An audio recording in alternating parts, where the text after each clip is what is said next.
Now, a new sports trust has been set up in Shepway to help all ages take part in regular sport. It is something we should be encouraging our younger generation to take part in so that sport becomes part of their lifestyle. Now, here to tell us more about the trust and how you can find out more about the sports on offer is Lawrence Hickmott, the director of the newly established Shepway Sports Trust. Good morning to you. Morning. How are you? Good, thank you very much. Good to have you here. Thank you so much for coming in. Now, tell me more about how did the Shepway Sports Trust come about?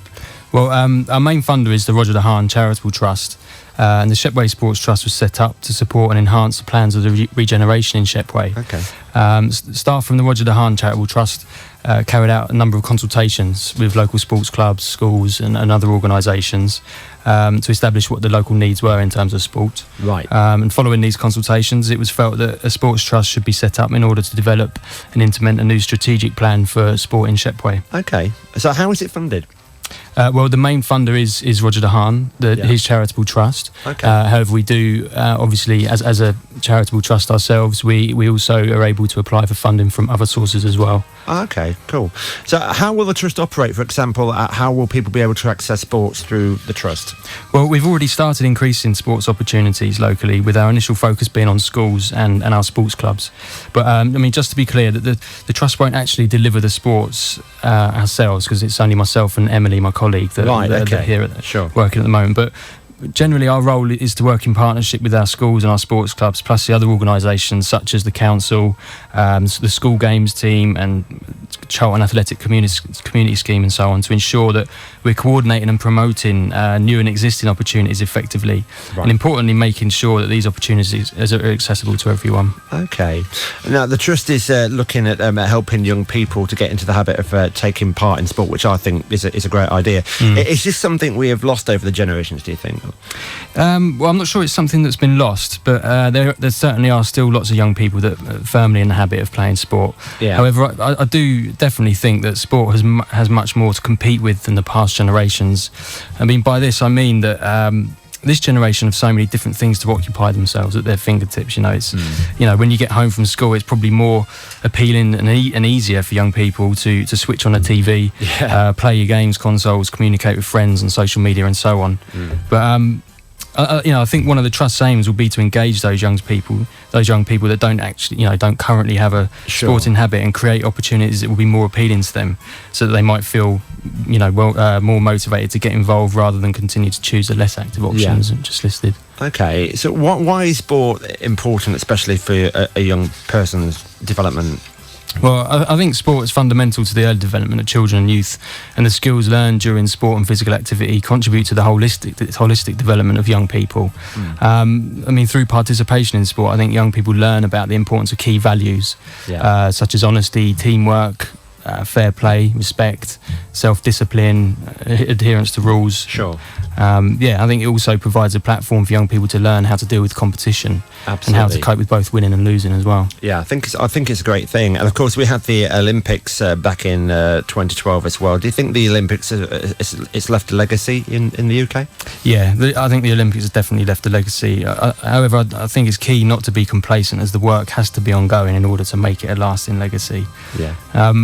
A really good example of that legacy on a local level is the fact that the Shepway Sports Trust has been set up. The fact that Roger De Haan considers sport to play a key role in the regeneration of Shepway shows how far sport has come since we discovered that London would be hosting the Olympics in 2012.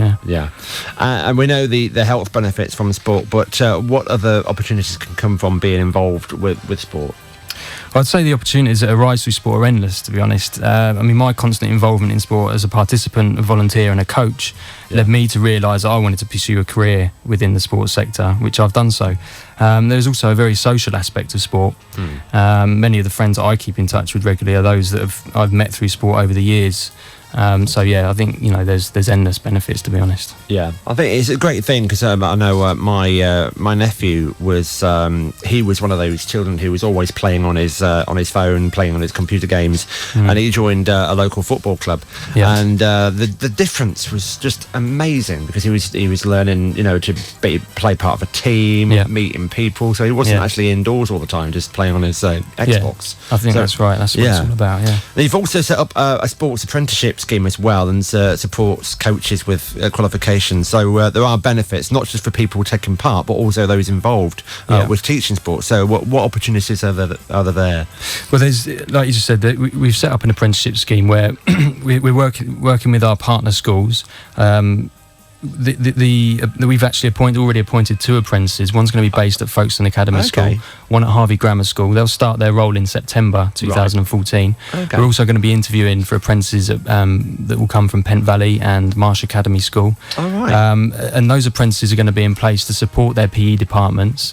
They'll also be there to support different roles within local sports clubs and deliver our school sport coaching program for us and those types of roles that they'll carry out.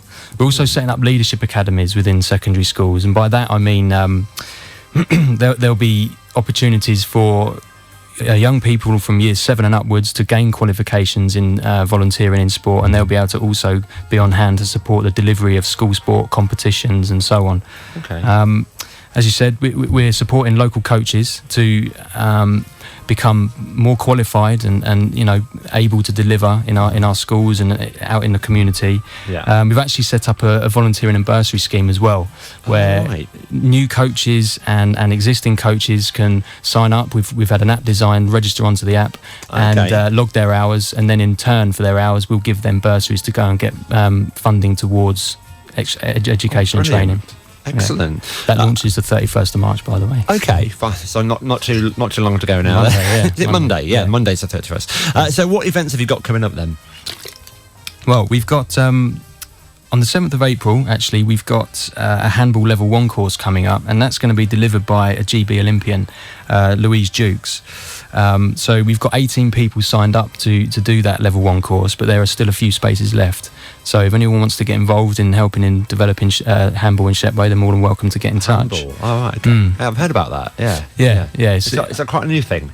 Yeah, well, again, that's an example of the legacy of the Olympics. I don't think handball was particularly well known before the Olympics, and it was very popular over the Olympics. So, it's actually taken off, really well in Shepway. So that's something that we're looking to develop, hence the level 1 course that we're putting on the 7th of April here at Folkestone Academy School. Oh, brilliant. We've also got we're launching 2 doorstep sports clubs in May, which is that's a sort of community focus where we're taking sports to people's, as it in the title, people's doorsteps into their communities and their neighbourhood. Yeah. A range of different sports that are done on a sort of less formal, with a less formal approach, more of a fun type of social thing.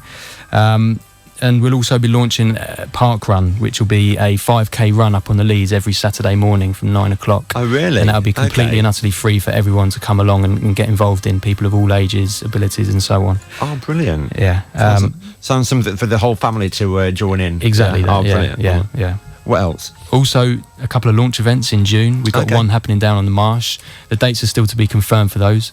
And another will be held in Folkestone as well. And that'll be a fun day of sports for all the family to come along, get involved, try out different sports that will be being delivered by our partner sports clubs, and there'll be sort of lots of fun competitions and so on to get involved in, and giveaways and etc. Sounds good. Sounds like a busy schedule there. Very busy. So what sort of sports will the trust be involved with? Well, to be honest, we're involved in a variety of sports. Some are traditional and some less though. We're keen to support the development of all sports, to be honest, and we'll be giving real focus to those sports where we have the infrastructure in place to develop more elite athletes. Yeah. But I mean, just to give you an idea, we're working with Hive Aqua, for example. We've just started we're about to start a new synchronised swimming club at Christchurch Primary School, as they've got a pool on site. Okay. So some of the sort of less traditional sports we're really working with, handball, as I've just mentioned, right through to your more traditional sports such as cricket, rugby, with lots of cricket clubs in the area, and Folkestone Rugby Club and so on. Yeah. Excellent. It'd be good to get some future sporting stars from the Kent area, wouldn't it? So yeah, definitely. Olympic stars. Yeah, I think there already are quite a few, and we've got some that are acting as ambassadors currently. We've got James Treadwell, the England cricketer, Geraint Jones, Papua New Guinea and Kent cricketer. Okay. Josh Kennedy's another ambassador who was a junior national amateur boxing champion. Right. So yeah, we have got quite a few. But excellent. Yeah, it'd be great to get more. Yeah, hopefully we'll probably be listening. And so next week you have a pop-up shop in Tontine Street next week. So what can people find out at the shop? Yeah, we've invited lots of groups of schools and community groups to come down and have 90-minute sessions in the shop, where they're going to be trying out different sports, finding out all about the trust. They're going to have demonstrations from our ambassadors and take part in fun competitions. So through all of this, I'm hoping that people will come in and get a really sort of good idea about what the trust are doing in the area and how they can be enthused to get involved in more sport. It's going to obviously be open to the public as well. So if anyone listening fancies coming down and getting involved and having a bit of fun with the sports and the competitions we've got going on, then please do come down. Okay, so that's Tontine Street next week, the 1st to the 4th of April. Is that That's right, yeah. Okay, and so how can people find out more about the trust? Is there a website you can go to? And yeah, our website is actually still in the process of being built. Okay. It should be launched sort of mid-April, but there's a holding page at the moment. It's www.shepwaysportstrust.org, and that will be our web address from when we launch as well. Brilliant stuff. So don't forget, that's the pop-up shop on Tontine Street next week, the 1st to the 4th of April. Anybody can go along there and find out what's on offer and take part in stuff as well. Yeah. Great. Well, Lawrence, I wish you the best of luck with it. I really do. It sounds like a great thing that you're doing. It's Lawrence Hickmott, the director of the Shepway Sports Trust. Pop yourself down to the shop on Tontine Street next week, the 1st to the 4th of April. Lawrence, thank you so much for coming in. It's been a pleasure to meet you. And good luck with it all. Thank you very much. Keep in touch with us and let us know what's happening. Thank you very much. Thanks.